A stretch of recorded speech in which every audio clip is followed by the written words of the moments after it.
seagulls follow trawler.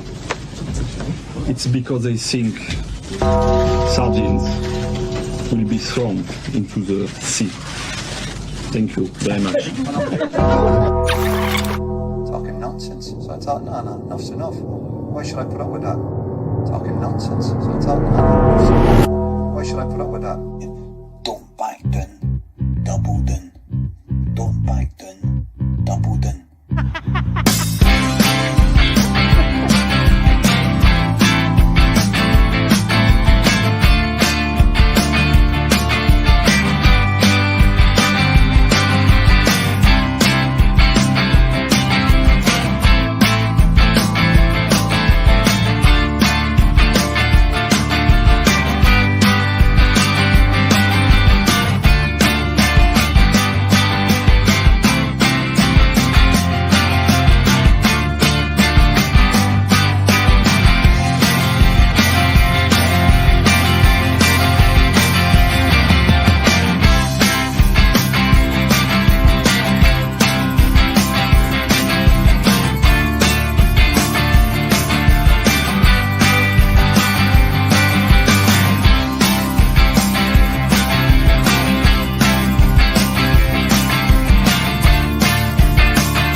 The Double Doon Show, Friday night.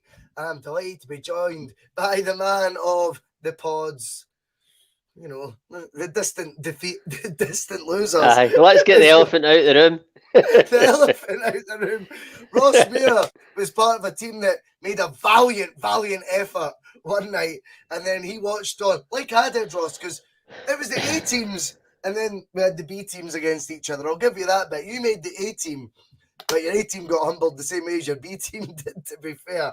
And Tony was meant to be hosting. He was meant to be quizmaster. And you reeled him in to try and save your bacon. And it still didn't work. But do you know what? It was Bhoycie Bus 2, Endless Celts. Now, who cares? Who cares? We've got Jota on the wing. Jota on the... I actually hate that song. I think it's shite. I didn't listen to that sort of music, mate. Maybe it's just our age. I was hoping for something like, you know, a Jota song going on the tune of Wonderwall, you know, but hey, we can just live in hope one day. There'll be a song of our generation, Ross. You Jota have faith? Aye. Well, you know, I just can't see that clicking on with it. With the no on a football ground. after that Scotty Sinclair tune, that was it. It was all downhill for there. That's when they realised they could just start taking these dance songs into the mainstream, mate, into the stands, and we just need to deal with that. But it is a brilliant day to be a Celtic fan. We have signed for me the absolute poster boy. But before we get started into that, obviously I need to do the formalities. I hate all this shit, right?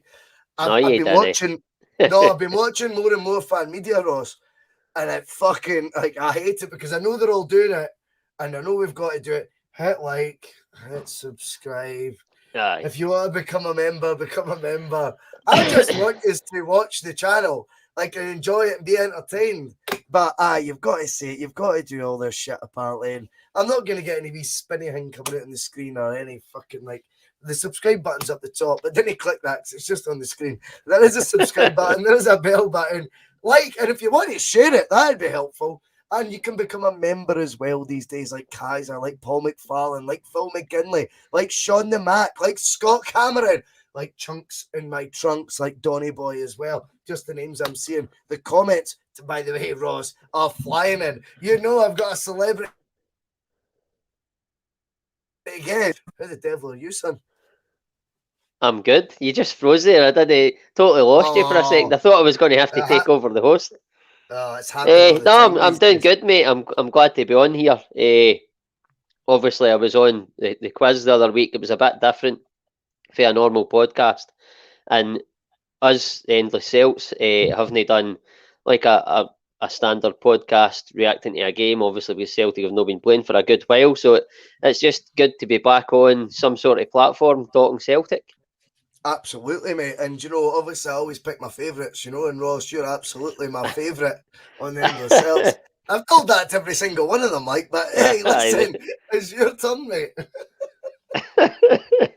Well, if any of them's watching, get it right, Ringies. I've seen it. I'm sure I've seen one of them in there already. I think Willie's in. Willie's in. He is in. In fact, he sent a brilliant photo on Facebook. It was just him with a pint, and you know, he's got like that draft beer machine. Eh? So it's like it was a pint of Moretti, a Chinese. I can't remember what was on the telly, but Football Manager and something decent on the telly. I thought, he's got a family. Like, he's doing all right getting that sort of a free time. Eh? I've seen that photo as well. I thought that's just heaven in one picture. Is it? You've got to make the excuse. You've got to make the excuse. So I'm going on the Bhoycie bus tonight. Any chance? And then you just stash 6 bottles of beer with you. Aye, exactly. Aye, that's exactly what happened to. I'm going to take my time tonight though, because in that quiz it's fair to say I was blotto. Oh, mate, I didn't realise what time we finished that show.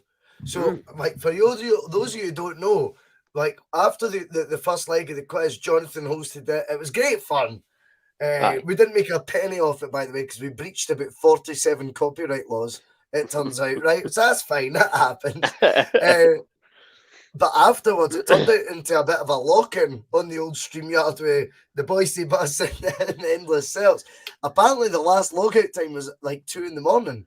That was the last really? time. So, I can mind it seeing like the back of one, and then mate. I was like, it was just a blur. It got silly. But it was a good night. It was a good night, man. It was, mate. And I think the pod crossover thing's quite healthy as well. Do you know that? I think it is. And I think folk get a wee bit up themselves. Oh, someone's became a new member. Balls to the walls. 87. What a legend, mate. What a name. Thank you so much. Well, it's up there with chunks of my trunks. It's up there with that. Thank you very much, Balls to the Walls, and welcome aboard the Bhoycie bus. Remember, none of our content will ever be chargeable. It's an optional Patreon fucking thing. If Graham Spears can charge a Patreon for every show he does, we can put an optional charge on ours because we're far better than that shite, right? Anyway, Ross, we're going to talk Celtic tonight, mate. Let's get to doing that. Doing that. It is a day of absolute celebration amongst the Celtic fans. I always judge the mood of Celtic fans now on social media, which is probably a sad trajectory for where we are as Celtic fans now, Ross, that you can judge it now on Twitter, can't you? You can feel the mood, mate. You can feel the mood. Jota arrives. Now, do you remember, you probably did podcasts having this debate. We certainly did. Not necessarily given by us, but by viewers, left, right and centre. Who do you want? Who matters more? Is it CCV or Jota? I never really subscribed to whether either was more important than the other. I felt, well, they were both signed an option to buy. If we've got our bollocks about us, we'll get them both. Now, the CCV deal was heralded, and he was also regarded, I think, as Player of the Year by, far many more people than regarded Jota as Player of the Year. Yet, I just can't help but feel, and I don't know if it's the drawn-out process of it, or whether he's such a handsome bastard, or whether he's managed to cram in a world tour bigger than Liam Gallagher's over the summer, that his signing seems to have just captured the imagination that bit more. And the fact it's a 5-year deal, baby. I think that's huge for Celtic, don't you? Aye, it's massive. And by the way, never for 1 second have I been in any doubt that they would get both over the line. And I think, like you've said, we discussed it in our podcast, Who Would You Rather Have? And I think it stems from how Celtic have been down the years. They've never push the boat out that wee bit further, and you always had that element that you were like, Yep. Are they going to go that step further and get the both of them? Because I mean, they were both pivotal players in what we done last season. But I really felt that Celtic. I felt that Ange for a start was going to like really push for to get both of them, and I think the way they acted in January, getting the Hatate etc., and I think that I just felt that the board was going to stump up this time and give Ange what he wanted, and they've not let us down so far in this window. It's been a great start. Obviously, and I've heard a lot of Celtic fans on like social media and stuff saying like, totally lost my train of thought. There's all that pressure I'm putting on your Ross. Oh, I know, man. I know. No, but I think we'll go to the comments then, Ross, because that'll be Aye. a wee bit, which is always handy. Get that beard in you, mate. Hey, listen, this is what happens when you get on the bus. It's high pressure environment. High honestly. pressure, man. See, before he came on, I was like, listen, Ross, you mind your P's and Q's, sir. I swear to God, you better be fucking good tonight. No, I don't have that in me. No. But David Kelly comes in, and I always like to bring up David Kelly's points because he pisses me off, and I also agree with a lot of his views as well. It's good when you get commenters who are not trying to suck up the pod's arse. They're giving their own truth. You don't necessarily need to always agree with them, Ross. I think it's so important when you're doing or you're trying to create an interactive channel, which is what I've always tried to do, build a community and all that bullshit. But the actual truth is, it kind of is a community now. I'm quite happy to be challenged on any point that gets made. And do you know what, Ross? I've worked out there's a ratio of about 70% of the time I'm in the wrong. 30% of the time I'm probably right. So David Kelly says goal scorers win the games, defenders win the leagues.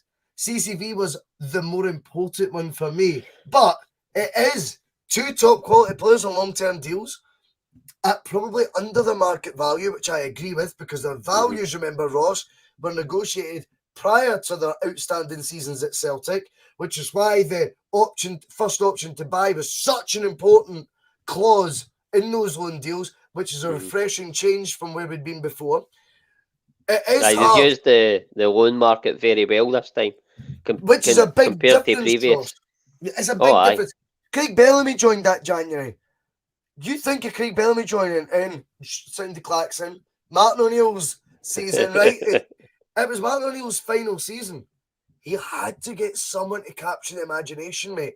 We lost the league that year, but not for a lack of trying for Craig Bellamy. He was outstanding. You want to keep people, and I know Martin O'Neill was leaving for his wife and things, and I totally get that. It's my opinion Martin O'Neill would have left anyway. It is my opinion with hindsight. When you actually look at the downsizing from him, taking Celtic to a peak, you think you build from a peak. Instead, we decided to go right back to the bottom of the mountain and try and start another one, which is just nonsense, especially if we want to keep a top manager, let alone, you know. But that's what we've done down the years, peaks and troughs all the time with Celtic. Why? And why is that? Aye, it's just been the Celtic way, but you should. I think everybody knows and everybody wants Celtic to build for a position of strength. And I think on the evidence so far, this window, I think they're trying to do that. I think Ange wouldn't have it any other way. It's just the way he is. It's the way he's built. He just wants to get better and better all the time. And you even heard sort of elements of that in Jota's press conference today, I felt. And that he said, like, I can't mind, I'm sort of paraphrasing, but he said something along the lines of, I want to be better than yesterday, but I'll be worse than tomorrow or something like that. We're going to get to that. I thought we're going to get to that. You're stealing my thunder here, for fuck's sake. I've only got 5 Sorry, kid. Sorry, kid. He's jumped in the third talking point already. I'm trying to race through to the Double Doon quiz. Ross, if you've got a bedtime, just tell me, mate. If you're wanting off here for 9:30, just let me know. I'm not feeling well. I need to cut the pod short. Hey, listen, tell anyone you've got COVID, they'll believe you. I swear. No, I do. I do. I had to take it at work. It was quite embarrassing taking the COVID test like at your desk. I'm like that. I had a party for a weekend coming out. No, anyway, I'm only joking. We've went off topics here. I can't mind that. I know already, mate. That French orange is going to mind. But I do think that there is a brilliant thing about signing Jota, because I think he's a poster boy for Celtic in the same mould Kyogo is. I think that Celtic want players to play the Celtic way. And it actually sounds cheesy, but I genuinely think we have a completely different mindset to perhaps our rivals when it comes to that. Do you know that? I think you look at, right, there's a brilliant debate about this. It might even have been the wee fella who actually pointed this out to me. I hadn't thought of it before on the other pod, right? But the wee fella, I think, he said it to me, he goes, the two greatest Celts have been voted. You know, the greatest Celt for Celtic, who the fuck was it? Jinky Johnson, right? Jinky Johnson. Yeah. The greatest Celt, the greatest Rangers player ever is John Gregg. John Gregg. And you go, contrast and compare. Aye, one's flair, one's like solid, hard staunch. Aye. Yeah. I mean, all those words combined mean staunch. Aye, absolutely. But I definitely think there is a difference in what we look for in our favourite centre. And I think Jota, the way he plays capture the imagination, there was moments last season. I mean, I can't deny it. I was lucky enough to sit with Regan Stevenson at the final Old Firm game this season, right? And we obviously were front row. Big Regan gets the VIP tickets, right? So we're sitting there, and you know when you hear the thud of the ball landing on someone's foot, it was like a tissue landing. Do you know what I mean? Like, and this ball has been like spayed 60 yards to Jota. He's just controlled it with ease on the touchline, right? But see, when it's that close to you, do you know that way? It's hard to describe how much like different that means than watching on the telly, because I've played football at very basic levels, you know, and there's moments you go, oh, that looked good. But see, when you're watching like balls zipping at him and he's just control, like the control, there was a moment where he was just standing, he was literally standing 6 yards in front of me. I just thought, fuck me, under that, the environment of the game, this is Celtic, and I'm like, the confidence to do that. It takes ability beyond what we normally associate with Celtic players. For me, Jota's they've got the ability I want to attract. I think we have to be attracting players like Jota. And do you know what, Ross? I think he's a fantastic ambassador now, in a way, for young players of similar ability to be joining Celtic now. I gave you homework for tonight's show. I've never done that in my life, right? Phil McGinley have been watching going, what? Bhoycie told someone to watch something. Like, I've never, ever done it before. But I was so, I don't know, drawn by Jota's press conference today with the MSM in particular. Because I actually thought he was on better form in the MSM than fan media, which frustrates me. And the fan media thing, I am, by the way, for those of you wanting Regan there, I am still pushing and I'm chasing different now email addresses and Twitter accounts that I can to try and get the Bhoycie Bus fan media access. But anyway, I thought his press conference today was a masterclass, Ross. There's a media training thing that goes on now with players, and I feel it's took the soul out of, particularly the EPL. Yeah, I'm just going to try hard every day. I'm delighted to be here, and you know, God's my gift, and I just want to work hard. And I just feel like it's all rhetoric, you know, that they've been told to say, and it's all scripted, and it's a wee bit boring. I think Jota's a media officer's dream, because he said he ticks all the boxes you want him to tick that promote the club, right?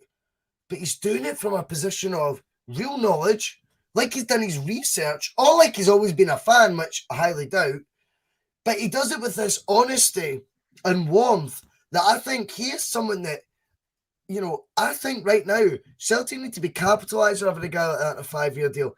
If there is a leadership group at Celtic, which I know has been adopted by many EPL clubs now, we've seen the Spurs Amazon documentary, and I don't think Jose Mourinho particularly appeals to him having a leadership group. But if there is such a group at Celtic, I'm sorry, Jota has to be part of that.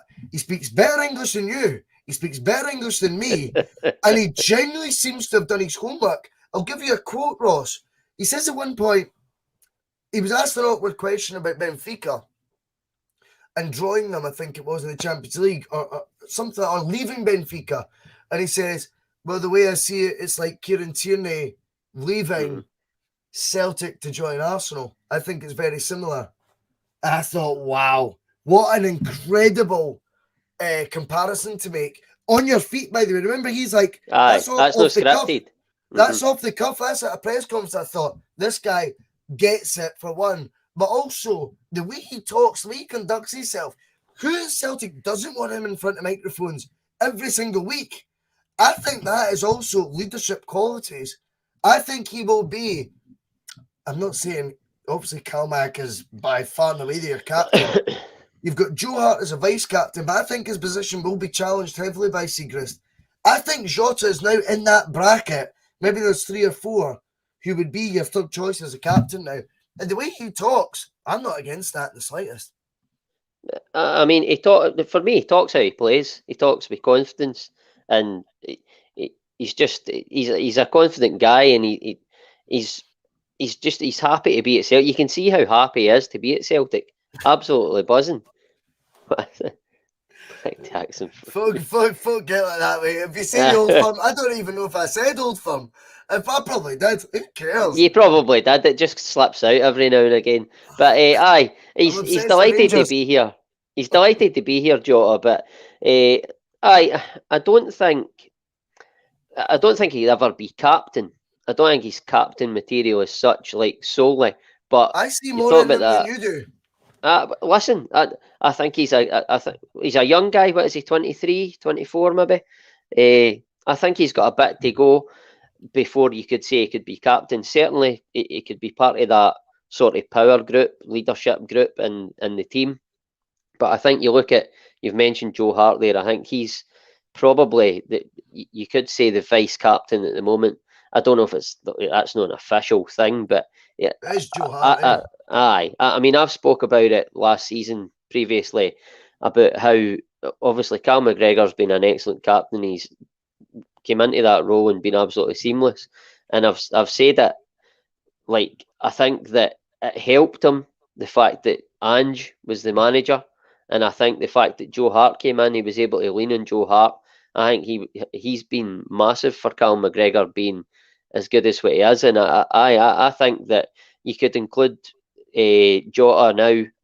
Well, I mean, maybe not now, but in the next couple of years, if he stays for a few years, certainly he's going to be right up there in that bracket of what you're talking about. But at the moment, and by the way, we hope we keep him for 2, 3, 4 years. I know he signed a 5-year deal, but the chances are Celtic at some point, I don't think they're going to do it this summer, but I think at some point they'll cash in on one of their assets again. It might be Jota. Time will tell on that. But if Jota's here for 2 or 3 years, then I think he's already a big character in the dressing room, but he can go to that next level and be that voice in the dressing room, if you like. I think you've raised a great point there, by the way, because you know what I think he becomes as the voice in the dressing room? He's now the guy there, not in limbo with his career. I'm here 5 years. He knows what he's doing. And goes, oh, you. He now says to Alexandra Bernabai. And he's going, sound like Stephen. I know. But he's going like that. Bernabai, come here. Do you know what I was like? I was like you last year. I didn't have the luck to know I was going to be here for the next 5 years. I've seen 5 years after a trial. Watch what happens to your career now. You're about to have the best time of your life. And we will sign guys in similar ilk, similar hunger, similar youth. And I think Jota is the boy. This guy takes everyone on a world tour. Let's be honest. Look at his holidays, mate. But you know what? See if you actually look at the context of a lot of the Instagram photos you've seen shared. He just came up to us on his own. He just wanted to sit and watch a show. He had a couple of beers with us. He's going, what is it you're up to? He's he's intrigued by everything, mate. I think that knowledge getting passed down to any new signing at Celtic. I think Jota now because he signed that permanent deal, will be a different man in that changing room. And I don't think it'll be arrogance. I think he's now going, now it's in my blood. Now it's in my blood. I think he's an inquisitive character. Like Yes. I mean, I'm not saying like a newborn baby or that, but that like sort of idea where he's in everything. He wants to know about everything. Aye, do you know what true. I mean? Do you know what I mean? Yeah, Aye. yes. And I think he'll be picking the brains of more senior players, the manager, all the time, want to learn all the time, because I just think that's the character he is. And by the way, he's 20. I think he's 23. He's a top quality player as it is, and he looks like, as I've said, he's this type of guy that wants to learn all the time, and he's only going to get better. And the player we've got now, if we keep him for 3 years, say, in the 3 years, as I say, we've got a top quality player right now, but in the next 2 or 3 years, he's going to go to another level again, I feel.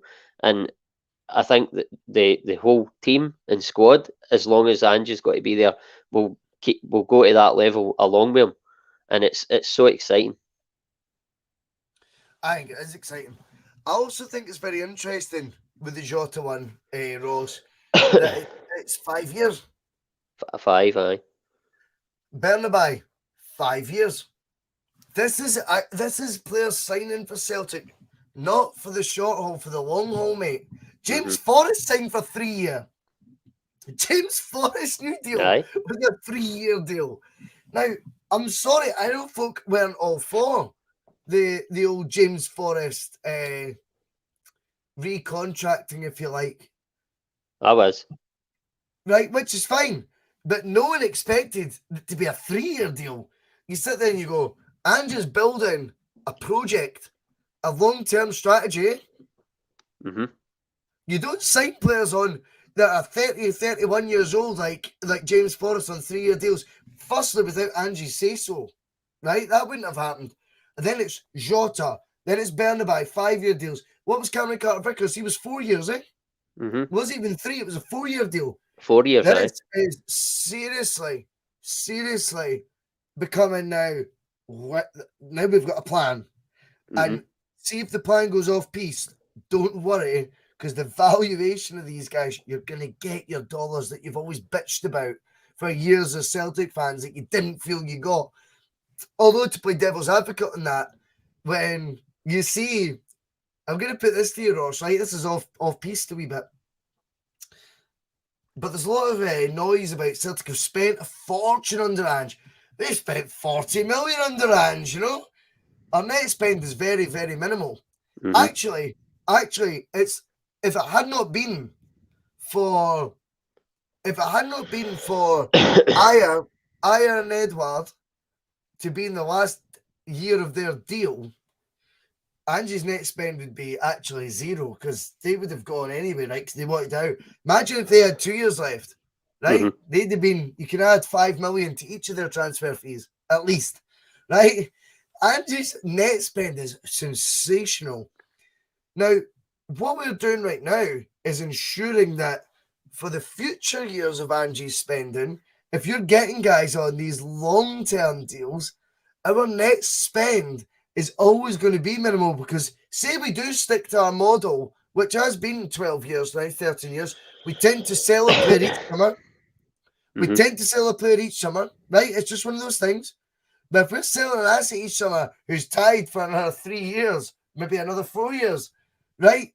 We're going to get the best of the best possible price, which will enhance our bank balance and keep us going from shopping at Aldi to shopping at Lidl's, to then shopping at Asda, to then shopping at Tesco, and so on, so on. And that's how Ajax work. Ajax started at the bottom, but they constantly wanted to evolve. They sold the players for the Harrods price, and then we'd only go up one level of supermarket after. We need to keep going up a level of supermarket in our spending, but keep selling for the top dollar. The only way you can ensure that is by getting guys to commit on the long-term deals that Ange Postecoglou seems to have an incredible ability of delivering so far when you look at all the signings he's made, including James McCarthy. But But see what you're saying there. I agree that like they long-term deals, but I think we have to be able to go straight into the Champions League every year. I think that's a big important part, because you've seen it this season. We can commit to making the signings we want to make early in the window and get it done, and that's what we've been doing, and that's a sort of advantage for Ange compared to previous managers who have had to go through the qualifiers and all that, and it gives them an advantage in the sense of the league, where he's got his signing sorted, the squad is settled, and then you go into the Champions League, and then if you do okay, you're signing for the Champions League then, which in turn makes you a hell of a lot stronger for the league and allows you. What is it? Aye. I think that's huge, Ross.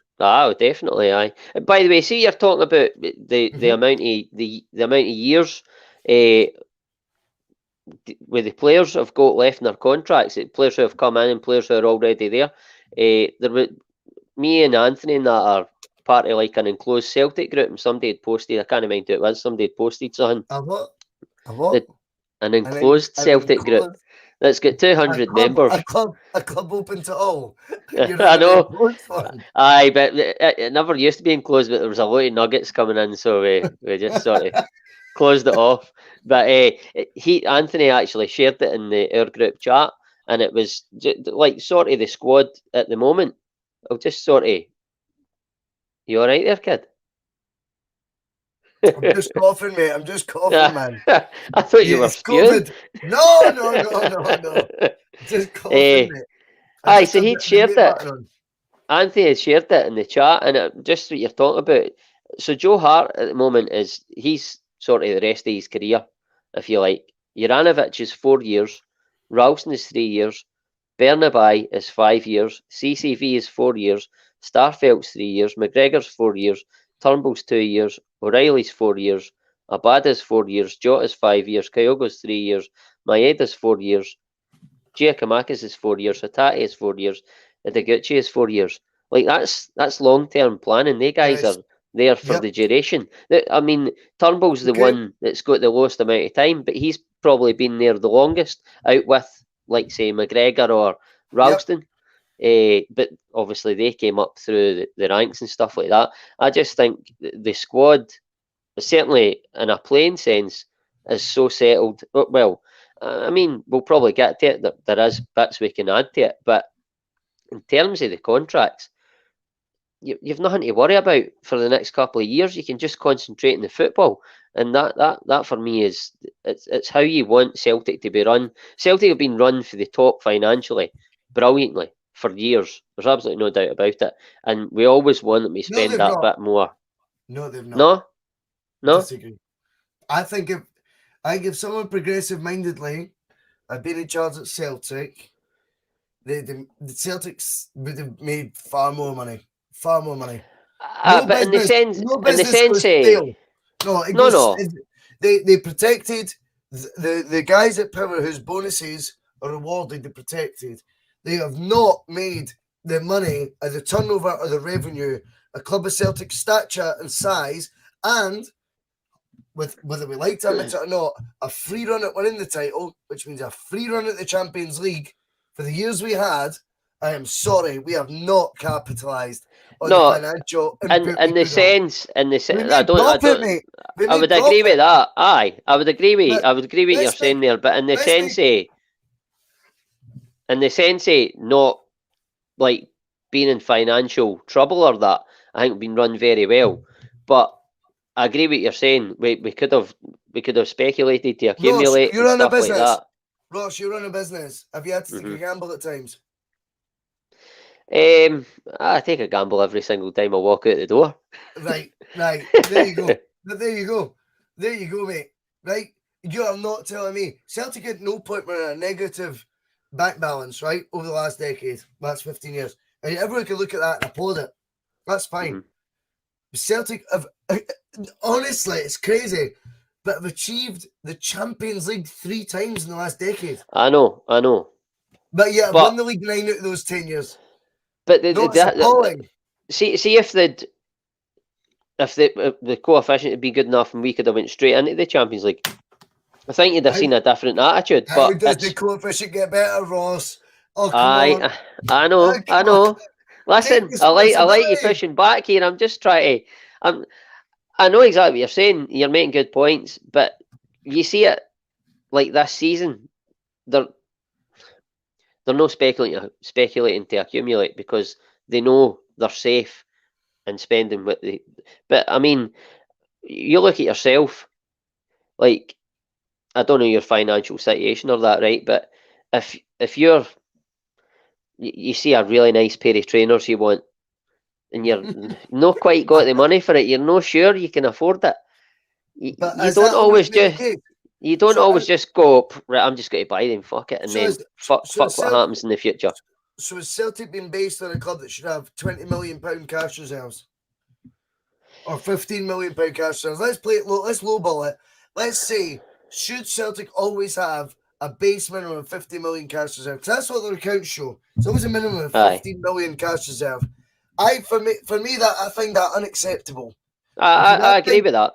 I agree with think that. there has been moments in time, especially I'll talk to you about see the time where we would get the Champions League access. Neil Lennon created that unbelievable night against Barcelona.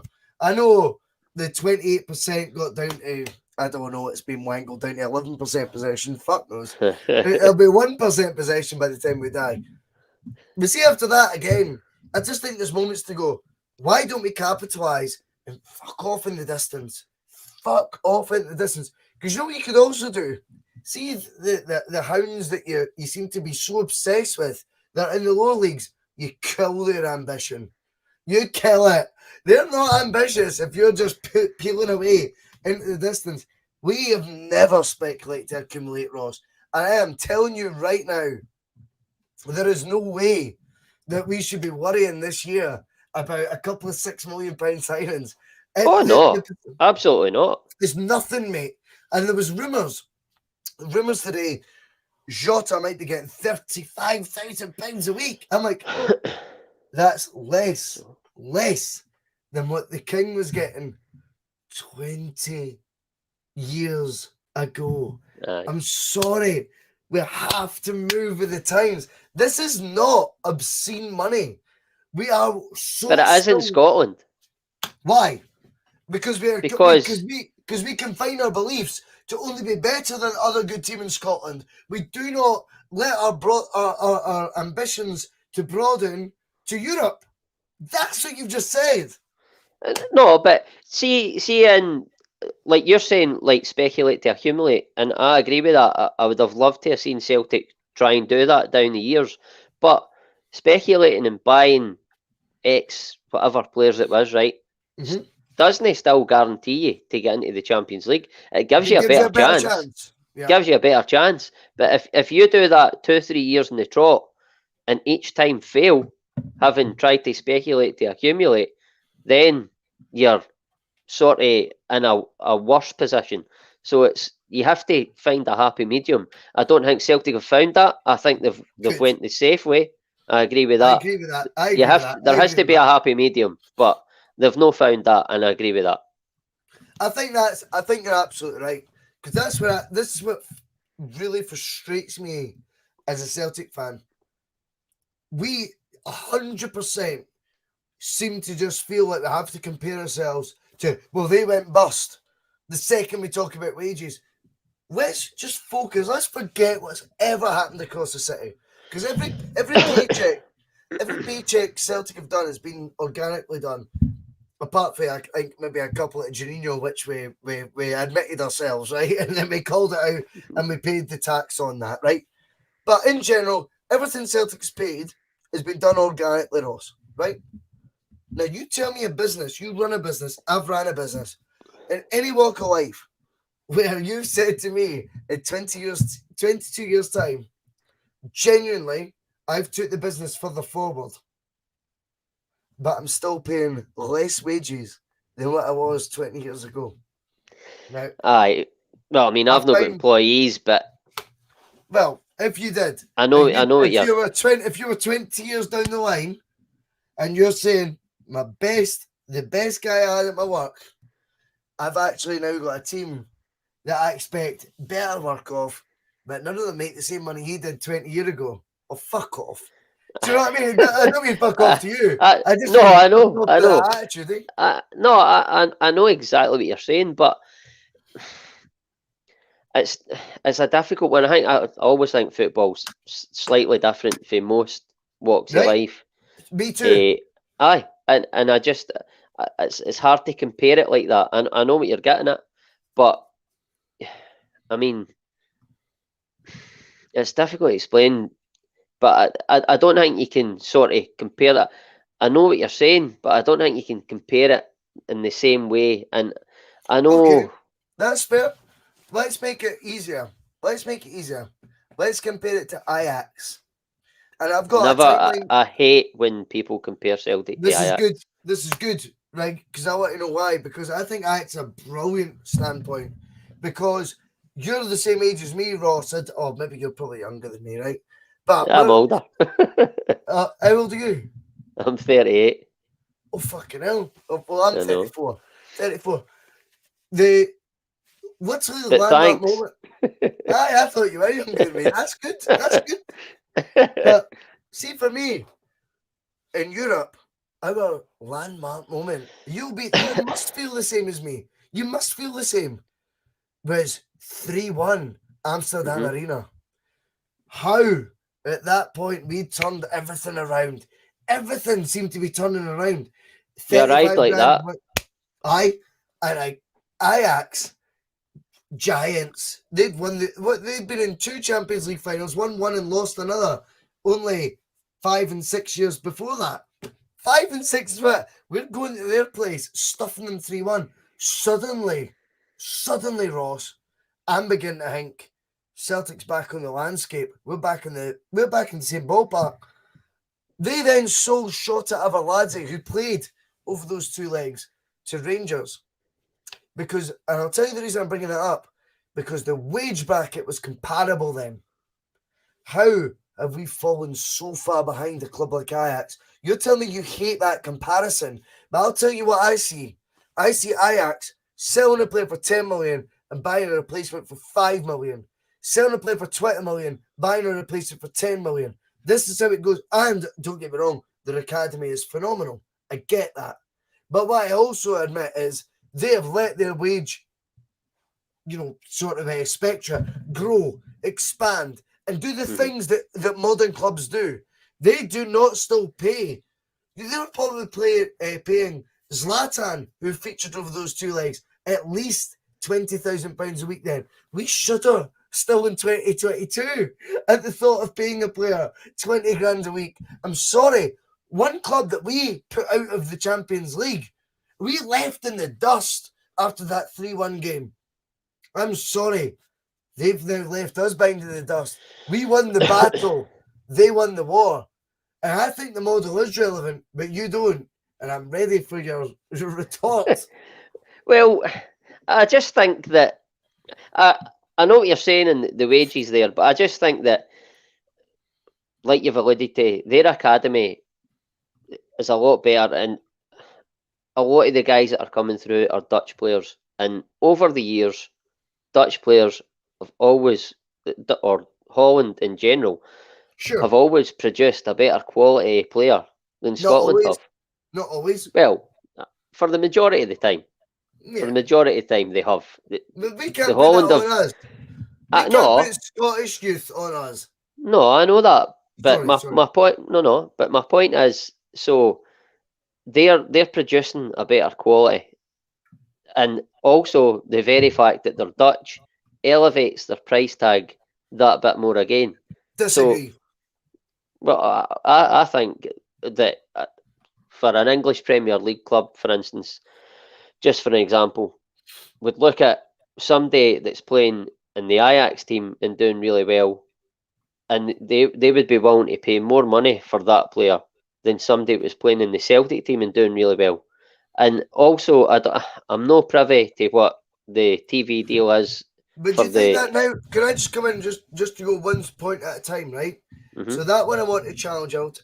You might actually be right now, but when I look back at us pumping Ajax, do you think really the two biggest teams in Holland were a bigger sell to Sky or whoever the deal was, the Dutch TV deal was, than what the two Glasgow clubs were then? I disagree. I would probably imagine, not. I would actually imagine the Sky deal was actually bigger. I bet you any money the Sky deal that was getting paid to the SPL at that point we put at Ajax was bigger than the Eredivisie when I do my Arthur Newman voice. Was bigger than that deal. So we need to look at that again as well and go, well, why is it that the Dutch league now still has this bigger draw to it then? Why is it? Because we've all sat on our hands. We've all shat the bed. We all decided to go with Satanta. That started. Since then, I think the clubs, honestly, you've watched one club go bust overspending because they couldn't believe Celtic could organically build themselves as a club. Every other club tried to compete by cheating. Dundee, Motherwell went to admin. There's so much nonsense that's went on at Scottish football. We've always had to play catch up. Do you understand? Like, do you know what I mean? Mm-hmm. Mm-hmm. And now we're selling a league at tin pot money. Tin pot money. Oh, by the way, we are underselling our league and we're no marketing it properly, and that's down to the people like Neil Doncaster and the guys who are like getting the deals. It's not down to Celtic or Rangers or whatever, but you're talking about, you look at teams like, I don't know, so obviously you've got Ajax and Feyenoord, right? Then you've got teams like AZ Alkmaar, for example, who have done pretty well. They've done pretty well in Europe. But there's other teams. Sorry, wait a wee minute. Sorry. So there's teams out with their top two who have done pretty well in Europe. Out with their top two, nobody's done nothing, and I think that's bullshit. Another selling point. But that's bullshit. That's bullshit. Because see when Sky first took off the SPFL deal, or the SPL deal as it was, 1998, I think was the first Sky deal. That had only been just over a decade. Both Dundee United and Aberdeen had been in European Cup semis. Dundee United beating Barcelona, etc. When was what has AZ Alkmaar done? Like, fuck all. I mean, that was then. That was then. Now. So what's brought on their TV deal that we weren't getting when Sky first took over? Do you think we were maybe missing why were we not promoting the fact? Oh, we've got Aberdeen in our league. They've won 2 European trophies. AZ Alkmaar. I mean, come on, guys. By the way, the why is no something I can answer, because I'm no. I wasn't. No, do you know what I mean? But I know. I totally know where you're coming from. I'm just sort of trying to look at it from a different angle, and I'm not disagreeing with anything you've said. But it's down to the guys who are getting us the deals at the end of the day, and Sky they've not gave it like Scottish football. They've not done well for us recently. Do you feel? Leave that at that. See, when it comes to talking up our product, I don't think we've had the right. We talk about fan media contributors, you know what I mean? And it's like, I watched the wee fella at Celtic Park, and I don't think he does a good job of representing Celtic fans, as I'm sure he thinks he does. But when you get to like, you look at it from an English point of view, on like transfer deadline day, or even today, I think Chris Boyd was getting asked, you know, he's featuring on big Sky Sports shows. Chris Boyd. Like, imagine him, Ross, being on this environment now, me, you and him. It's impossible. Like, he can't string a sentence together. He's worse than the wee poet guy. You know, by the way, I had a mind blank earlier, so I can't say nothing. No, mate, you would take him, you'd take him to school. I genuinely think this guy's getting paid fortunes to actually almost down talk our game. And it actually gives ammo in the for the Sky business guys to come to the league and go, that's the coverage we get. No wonder we don't want yous on. Chris Boyd's fueling that. Aye. He's the new Charlie Nicholas, but he's staunch towards his team, where Charlie Nicholas never backed us. And I like this by Rebel Van Life. So he's saying, it doesn't help with playing plastic pitches. It's a joke. And I do really agree with that, Ross. Mm-hmm. It's going to take us on to our next point, because whilst we talk about plastic pitches, I think that's where Jullien has been really overly criticised, and actually that's where do you know what? It's where his biggest failings have been. Hamilton, by the way, I've never thought of that. You're bang on. Hamilton, he's made to look silly. Livingston, in particular London Dykes. I'm going to tell you, see, when you play League One football, you don't play on plastic pitches. The flight of the ball instantly is different. The bounce of the ball takes a completely different trajectory. The pace the ball's going at is a different trajectory. It's uncanny that Jullien's best moments in a Celtic jersey is against the second strongest team in Scotland and in European games. Yeah, I feel there's a vibe for Celtic fans. Desperate to slate Jullien. Desperate to slate him. Now, see, before he signed, I got in touch, but honestly, it's uncanny. He's just a mate of mine, Ross, right? Who I knew growing up.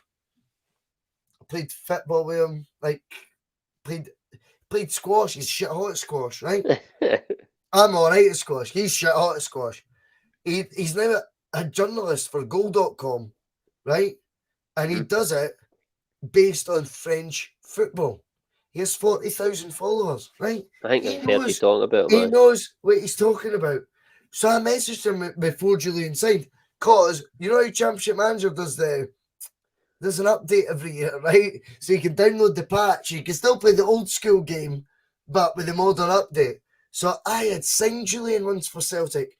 So I messaged him going, he's a baller, is he not?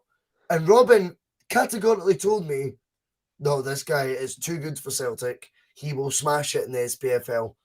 Too good for it. He goes, I'm telling you. And I think he's being honest. He's got no allegiance either way.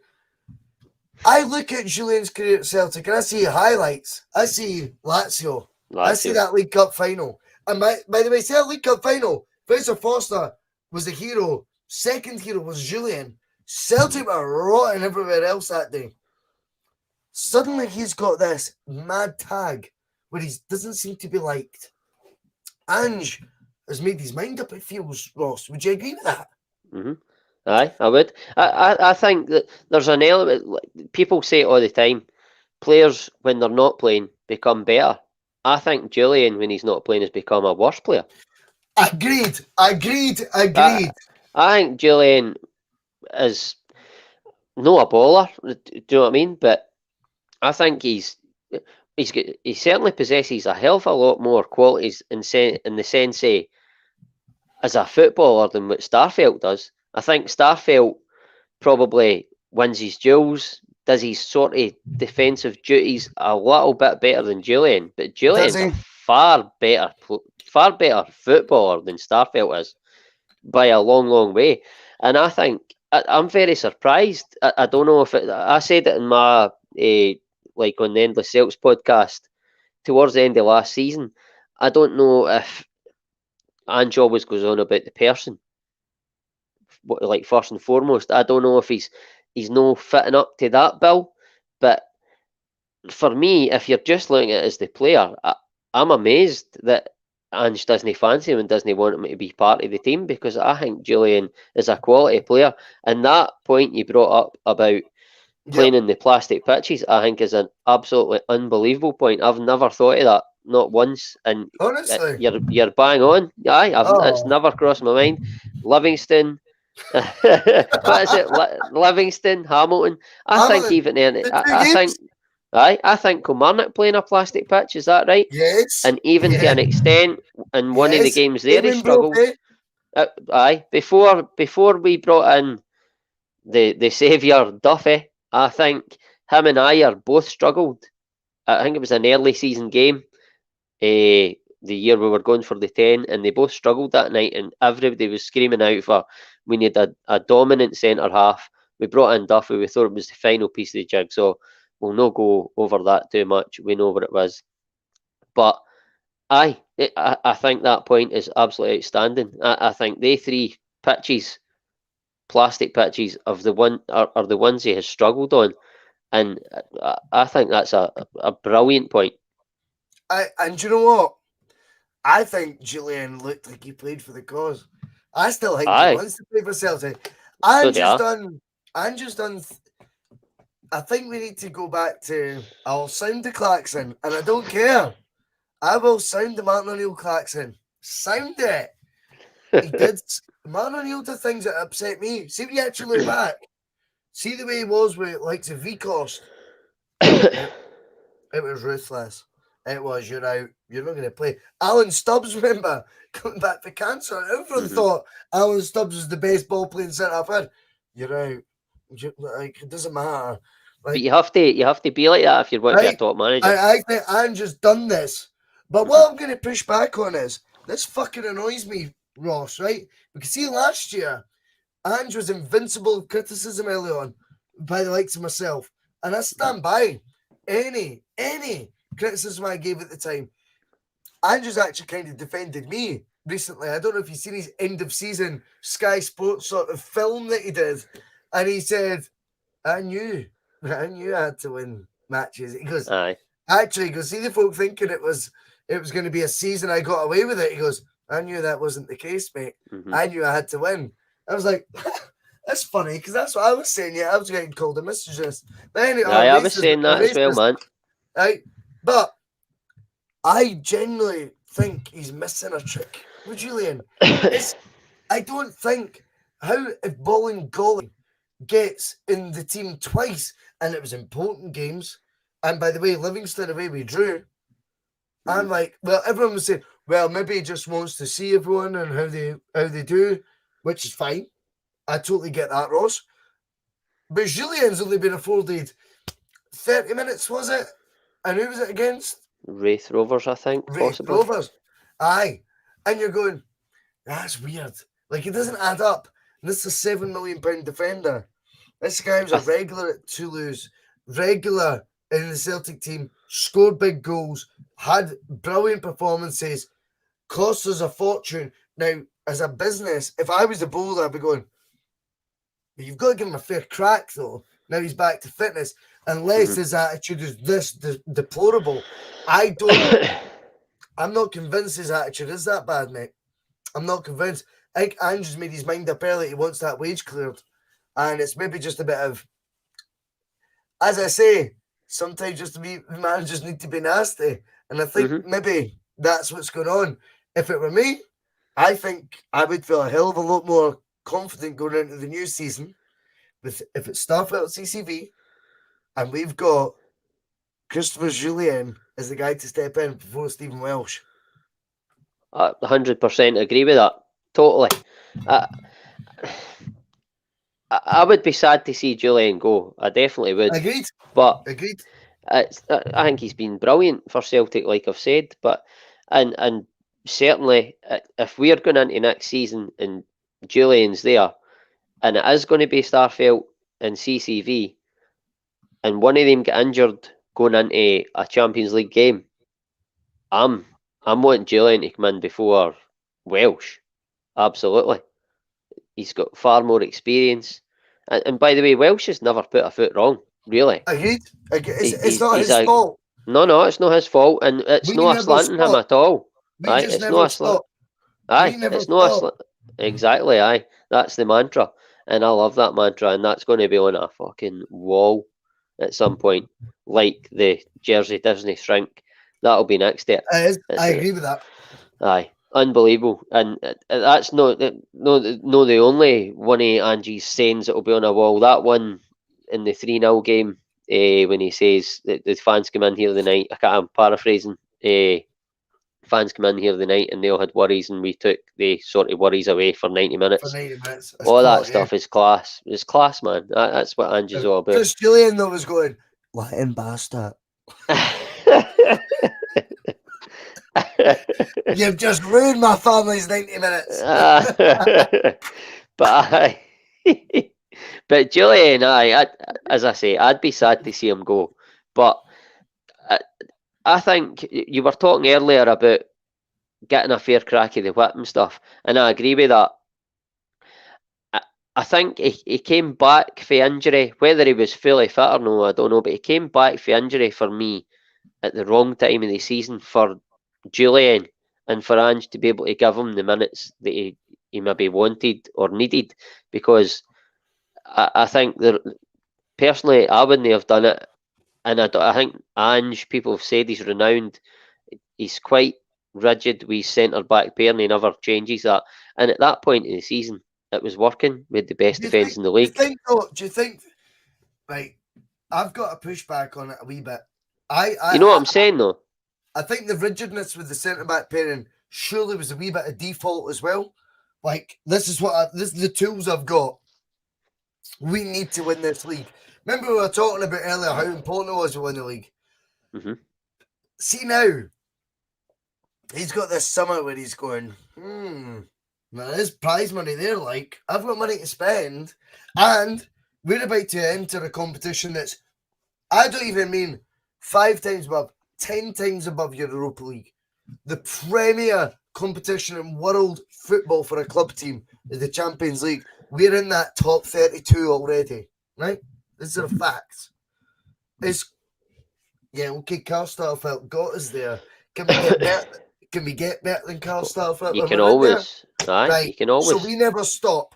And he also goes, that's, by the way, I only spent 9 million net last year or something. Like, is there still more to go? Let's get another centre back in. Let's fucking strengthen that.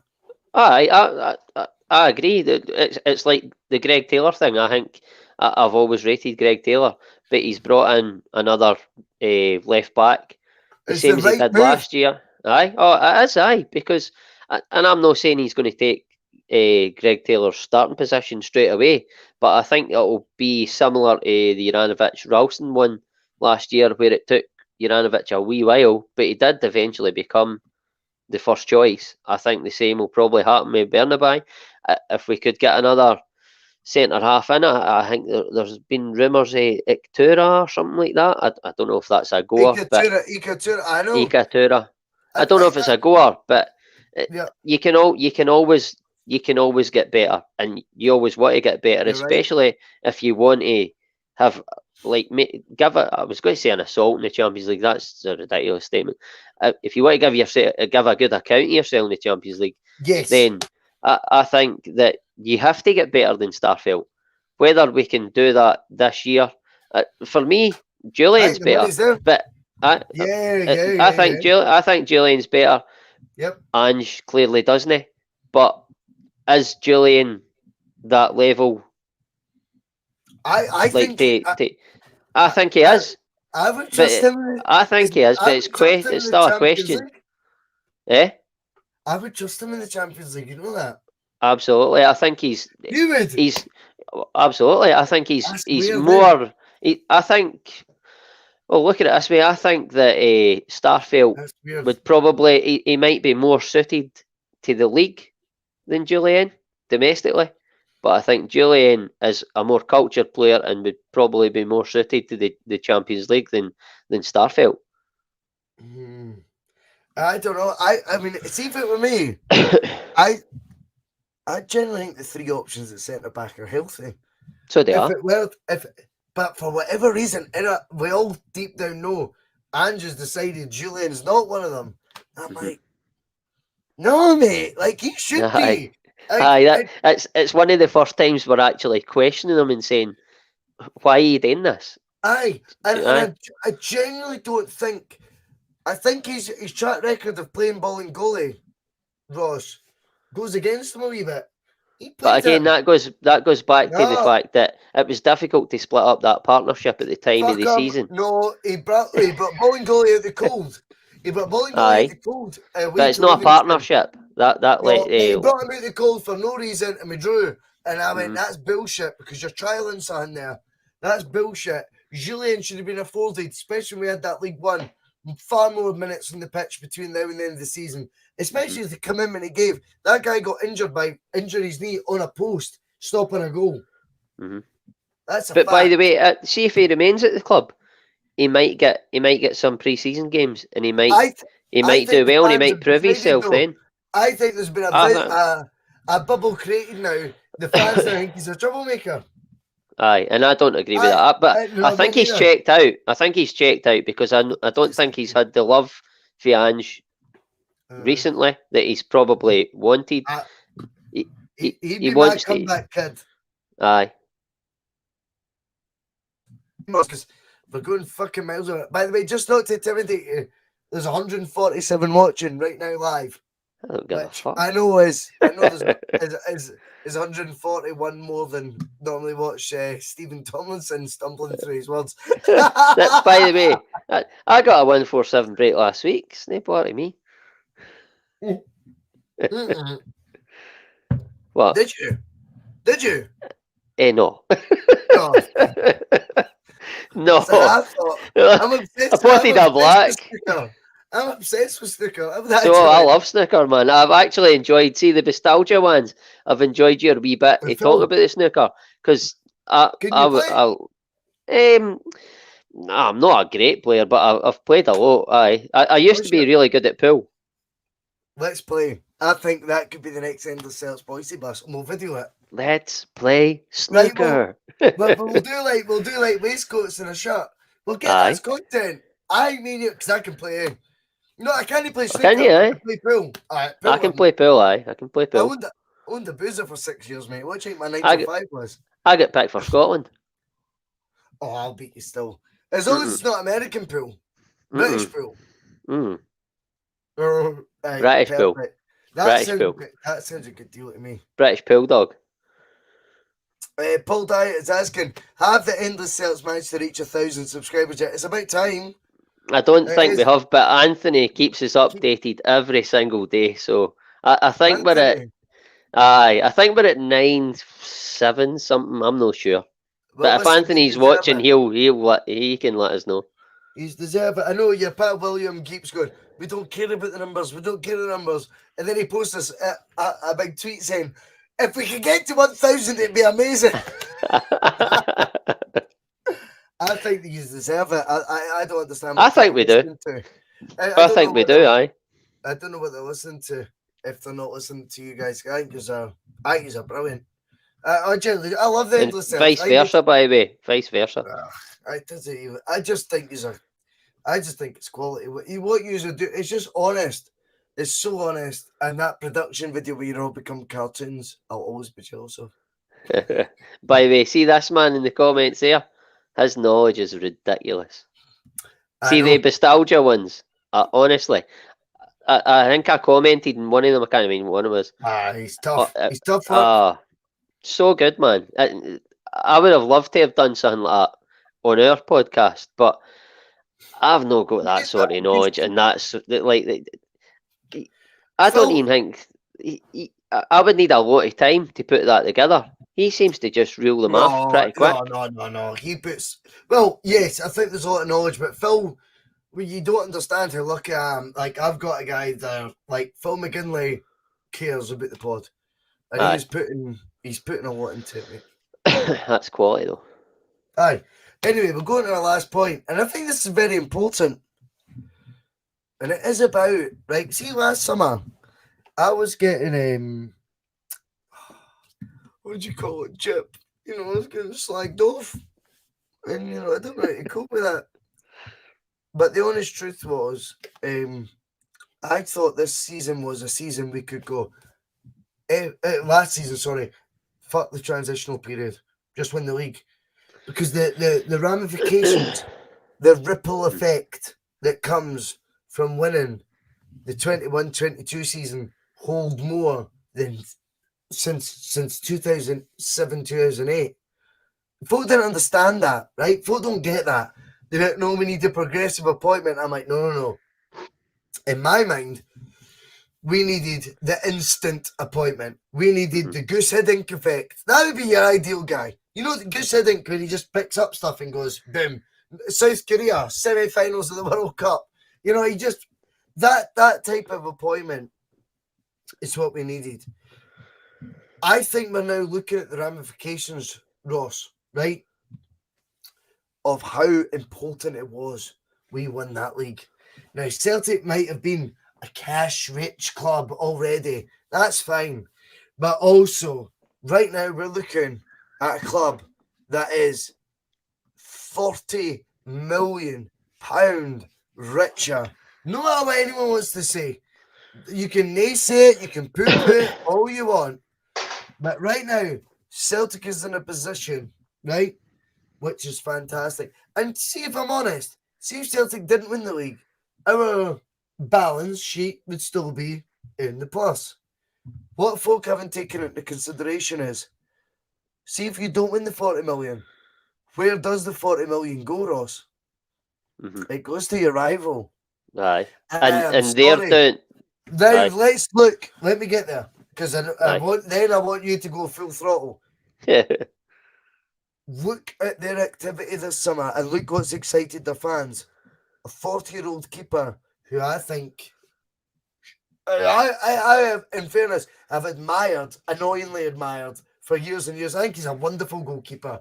But last year was costly to their league campaign, in my opinion, right? Costly. And will get further costly as his legs get slower. They've begged him to stay for another year. Steve Davis, I mean, him another year, good on you. It will be the Scott Brown effect that maybe he delayed a year, that any other players has aged well. He will have the Scott Brown effect this season. He will be blamed for every negative result. These are the re-contracts we're seeing from their end. They also go in with 1 year left on the likes of Ryan Kent, Morelos, etc. They are, and yet, it's all right to you on, mate. I'm bored. I know. That's fine. But they're in a position now. They're going to sell some assets quick because it doesn't look like the proactive business that would have came, may I say, if they had won the league. Can happen. And again, it goes back to what my biggest fear with Ange being described as it was being described as this transitional season. And by the way, let's put that to bed. I don't know if you've seen the interview with him a week ago. He goes, "Oh no," he goes, "I knew." He goes, "I knew I had to win the league. I knew it wouldn't be acceptable not to win the league." Yeah, I was hounded for suggesting he'd be allowed a transitional season. I was hounded for saying that because that's all Angie's fans all came, right? And they all came here to say, "Oh no. He's here, but you're allowing him a transitional season." Unheard of. Just unheard of. But we've got the job done. How important now does that 40 million now seem when you think of it in our midst as opposed to clearing their decks? It's absolutely, it's humongous. I mean, you look at it already, like the players like Jota and CCV, right? If we didn't win that league and we don't get the carry to the Champions League, now it's evident they loved playing for Celtic, but did Celtic make the commitment to get them with that money pre the qualifiers?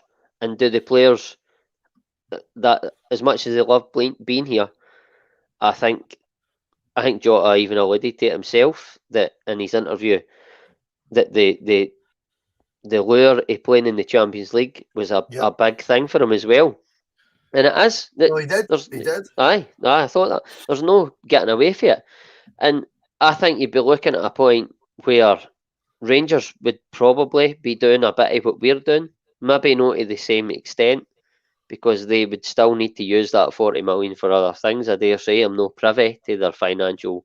I don't think MD's privy to their financial state, to be perfectly honest with you. Of course. I agree with that, by the way. Aye.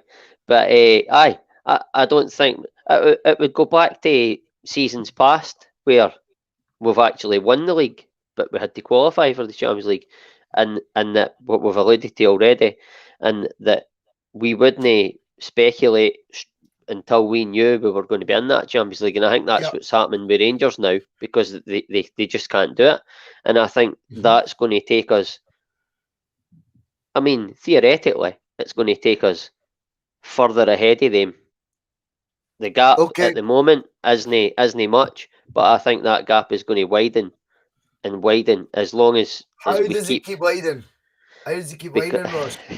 Because it keeps widening by doing what you were asking us to do earlier on in the pod, but we've got the security in knowing that we're going to be in the Champions League.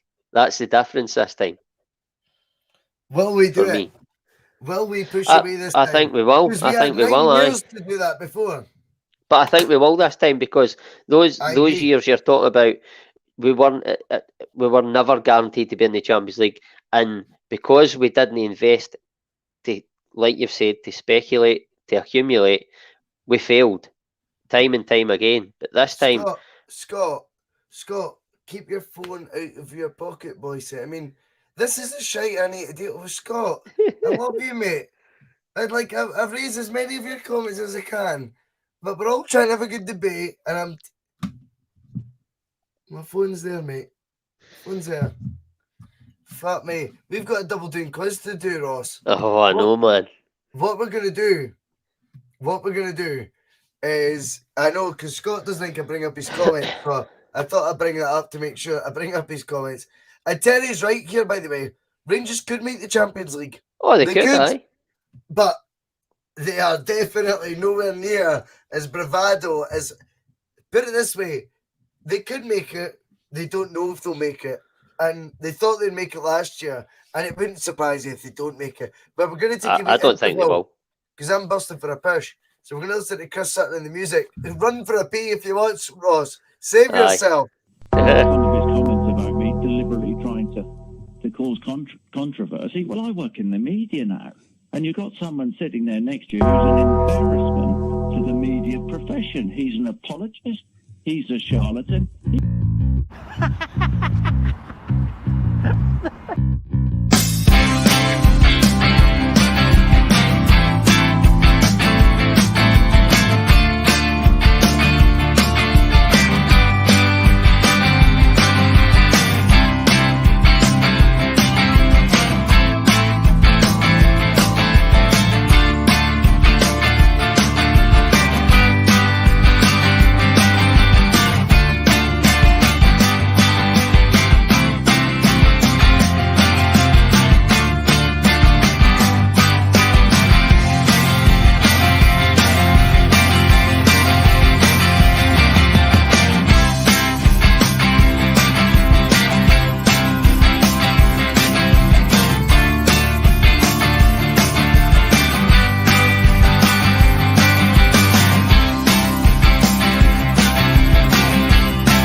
Yes, we're back. I just thought I'd do a wee 60-second milk in the live show, mate. You know, are you coming to the Bullfrog, Ross? I'm not sure. Hopefully, I would like to. No, I would like to, but I'll talk to the boys and see what they're up to. Like folk to hold your hand sort of thing. No, I would love it if you they'll came, need mate. me to be there. Yeah, I'm the life and soul. I think you should come along, mate. I think you should come along. Listen, if I'm free, I think we will. Well, the notice is in. The notice is in the post. I've heard Mhm. Francis is definitely going to be there, mate. Aye, if Lynn says it's all right. Ah! You're laughing. I'm Phil not. McGinley's demanding that the endless Celts come along. Well, I'm only coming if I get up on stage. If you want. I mean, I I'm doubt only there is joking. much. No, I doubt there is much of a stage. I've got like, done it wrong. I'll be in my mind that there'll be a stage. Kane Breton Celt. I think Breton Celt. Kane, what a legend, mate. We never stop. Thank you for the donation. That's so kind. Again, never ever obligational, always optional. Thank you so much, pal. I appreciate it, but I know the moment you've all been waiting for is, and we've had the best Celtic debate tonight, by the way. Over 130, Ross. I've enjoyed us talking. Tune the fat, mate, as you could call it. You know? Good, It's time man. to play the Double Doon quiz, though. Are you game for the Double Doon quiz? Are you a fan? Are you? Hey, I like it. Aye, I do. Aye. Whether Do you I'm know going the to be good at it is a completely different story. Do you know the rules? Pretty much there's 6 questions. You can flip if you didn't like a question. Double down later on because it's worth more. Point. You've got it sorted, mate. And by the way, Nailed it. and I tell you that Bill Gates sponsored my clock, eh? Aye. Welsh just get boasting about, those boys who shave your balls and that. They all got a bit weird. Like they were back and then they were away. They just were boasting that they came back to you and then they seemed to be away again. The boss or the company? Yeah, aye. And the ball bags are the folk who run it. But I don't know what that was all about. Like, oh yeah, they've came back, and then they're away. I'm like, fucking just patch them, mate. Fuck that. You know what I mean? John Kerr says, Bhoycie, you're cult. I think he means Bhoycie, you're a cunt. That's fair enough. I'll take that on the chin. But are you ready to double down, mate? Aye, as ready as I'll ever be, aye. It's tough. I mean, it is. I mean, tonight I went easy on you. But just for those watching, right? Maybe for the first time. You never know. You never know. We call it the Double Doon Quiz. The Double Doon Quiz has 3 lifelines. We've realised the back down option is pointless, right? Because it just means you miss the question, but you miss an opportunity to score points. But really, you want to double down or flip it. Because if you double down, you get double the points for the question you answer. As the questions go through from 1 to 6, they get more difficult in their trajectory, right? If you want to flip it, you can flip at any point if it's a question you don't know. It could, though, be a harder question. If you flipped on question 1, for example, it could be a question 6 level that you get asked, right? If you want to flip it on question 6, it could be the easiest question ever. The flipping question is just completely at random. But naturally, the questions from 1 to 6 are designed to get harder, and you get more points for each of them. I think that, Ross Muir, you have delivered one of the best Double Doon shows we've had in a long time. We've had to put an advertisement break in it, mate. That's quality. I think you've nailed it, mate. Good, man. Good. I'm pleased. More importantly, are we having a lock-in after? If you want, aye, for a wee bit, aye. I think we could invite some of the Bhoycie bus regulars on for a wee 30-minute lock-in after. If they're up for it, I'll open the boozer after. So if there's any who's a regular Bhoycie bus contributors, send me a WhatsApp message and I'll invite you in for a wee 30-minute lockdown with our celebrity guest Ross Muir. But in the meantime, mate, my job now is to ruin your life, basically. Yeah. It's to bring up the quiz. But listen, John Tomlinson did it before. Stephen Tomlinson gave a great account of himself, by the way. Aye. He did though, mate. He genuinely did. Aye, he done well, I remember. So, by the way, are they related? Are they just got the same surname? They're cousins. One supported Celtic, one supported Motherwell, son. Aye. Just judging by the scores, eh? Oh, hi. Was Yeah, like, I'm what? joking. No, John's a brilliant. John, in fact, I prefer John to Stephen. Right, let's go. 3, 2, 1. Which club did Celtic sign Benfica. Jota from? Benfica. Which club did Celtic sign Bernabei from yesterday? Lanús. Lanús, good. What nationality was Peter Reset? Norwegian. Magnus Hedman signed for Celtic Flip it. from which side? Oh, you bastard, you bastard. Right, there we go. Who scored the goal to qualify us for the Champions League in the last minute? James Forrest. Yes! Right. Fuck, I need to scroll back up. Question 5. What squad number will you boy Bernabei wear for Celtic? Hey. 3. Celtic have Double Doon. Hey, this is hard, mate. But I'm going to give you 10 points for each right answer. We've had 9 Swedish players, other than Larsson and Mjällby. Name me 5 other. I'll give you 10 for each. Lustig. Guidetti. Come on! Use your napper. You'll be surprised. Neil Lennon. Lustig, Guidetti. Oh, fuck's sake. Oh, mind blank, man. Till 2 minutes. I'm going to give you till 2 minutes. So you've got 25 seconds to think. Think of veterans. Think of Neil Lennon's team. Unfashionable players. For fuck's sake. Hedman. Yes! Nah, I can't get any more. Stop it at that. Aye. Gravison. No, he's no Swedish. No, He's no Swedish. We've stopped. Yeah, stop. We've stopped. Tits Right, up at the end. fine. No, Started that's so fine. well. Mate, you did all right. It was under 2 minutes when you called it. That's fine. That was fine. Hey, listen, Ross. It is pressure the way. I don't like it. Let's go through them one by one. Who did we sign Jota from? Benfica. So it's a tick. It's 5 points in the bag straight away. Right, done. Easy peasy. And you answered the questions, by the way, between 1 and 2 minutes, right? So just to make it sound a bit more filters, right? You've already got 40 points for that. Like, so let's say you're sitting on 45. You're sitting on 45, son. 45 already. Question 2. Which club did we sell Bernabei from? You said Lanús. Then you said Lanús. And I don't care about first answers. I'm not in with the come. You're spot on, mate. You're up to 55. What nationality was Vida Reset? And this is when I thought, right, there's a bit of authority coming here. I thought, this cunt's fucking, he is at the races now. Because you said Norwegian, I reckon within 0.3 of a second. Well done. France 98, Nostalgia.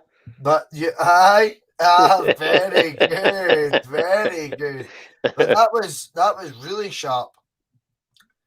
Then we go to question 4. You flipped us, didn't you?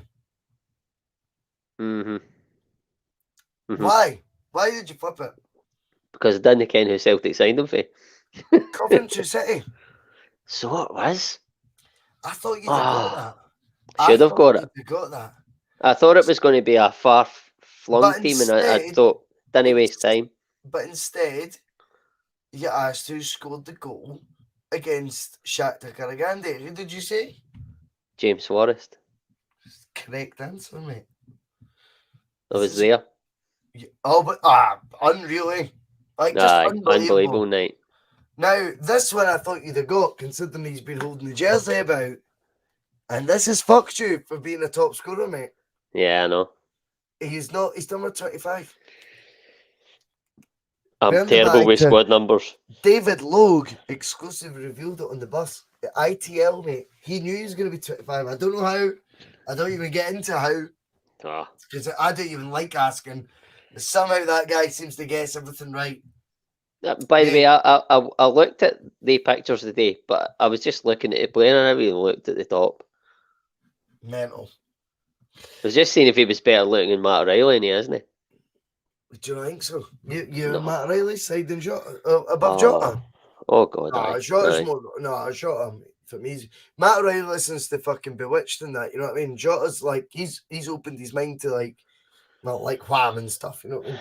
I don't know. Jota looks like a one night stand type of guy. I think he's no like Matt Riley. Like Jota extended his world tour by a week. Matt Riley was in there like a wee boy. Jota's like, if you want me, I'll take another week off. I'm in Vegas the new mate. Aye, if you want me. Ange, give peace. I'm in Vegas. But number 6. And I wanted to be fair on this one because it is a toughie. It's normally a 50-point question, Ross. It's the hardest of the hard. So I thought, you know what? I'm going to give him 5 out of the 9 to get. Other than Henrik and Mialbi, that leaves you 7. One of them you would never get. So it left you 5 out of 6. I thought, you know what? I'll give him 10 points for each. Who did you name?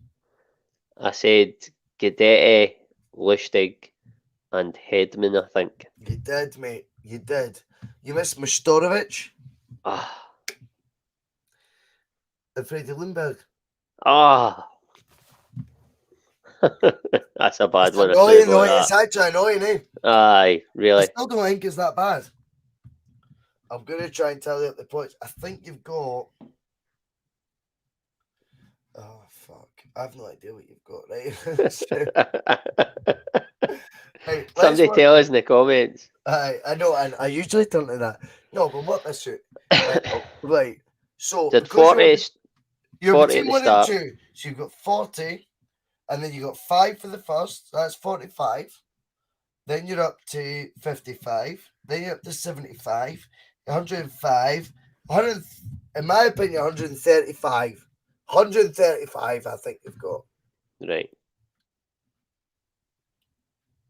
Where does that sit me? Mid-table, like It's not bad. You're bordering top 6 in the league, mate. Not bad. To be if fair, you had Charlie Mulgrew, you'd do all right.